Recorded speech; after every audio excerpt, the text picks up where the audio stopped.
కల్వకుర్తి నియోజకవర్గం తలకొండపల్లి మండలం వెల్జాల గ్రామంలో వెలిసిన శ్రీ శ్రీ వేదాద్రి లక్ష్మీనరసింహస్వామి బ్రహ్మోత్సవాలు అంగరంగ వైభవంగా జరుగుతున్నాయి.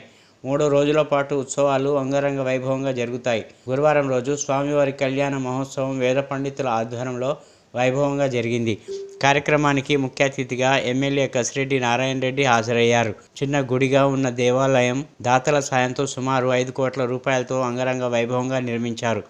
విష్ణు సహస్రనామం మరియు భగవద్గీత పారాయణము, లక్ష్మీ పుష్పార్చన, బండ్లు తిరుగుట, భక్తి గీతాలు, సాంస్కృతిక కార్యక్రమాలు అలరింపజేశాయి. అన్నదాన కార్యక్రమం నిర్వహించారు. భక్తులకు ఎలాంటి అసౌకర్యం కలగకుండా ఆలయ ధర్మకర్త శ్రీనివాసమూర్తి, అభివృద్ధి కమిటీ సభ్యులు ఏర్పాట్లు చేశారు.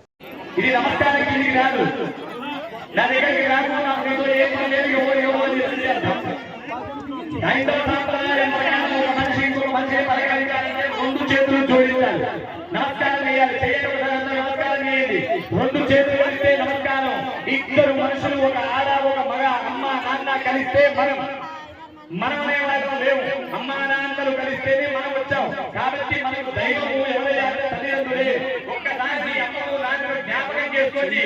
అంత కష్టపడి 9 నెలలు మోటి ఆ పిండం బయటికి వచ్చేటప్పుడు, శిశువుగా బయటికి వచ్చేటప్పుడు ఆ తల్లి పడి ఉన్నటువంటి బాధలు, అరుపులు, కేకలు, ఎంత ఆర్తనాదాలు ఆ సమయం గుర్తు చేసుకోండి. ఆత్మతో మీ అమ్మ కంటే మించిన దేవుడు ఇంకొకరు లేదనుకుని, ఆ అమ్మకు మీ నాన్న కంటే మించినటువంటి దేవుడు లేదనుకుని మీ నాన్నను మనస్సులో గుర్తుకు చేసుకుని ఒకసారి నమస్కారం చేసి అందరూ చెప్పండి, మాతృదేవో భవ, మాతృదేవో భవ.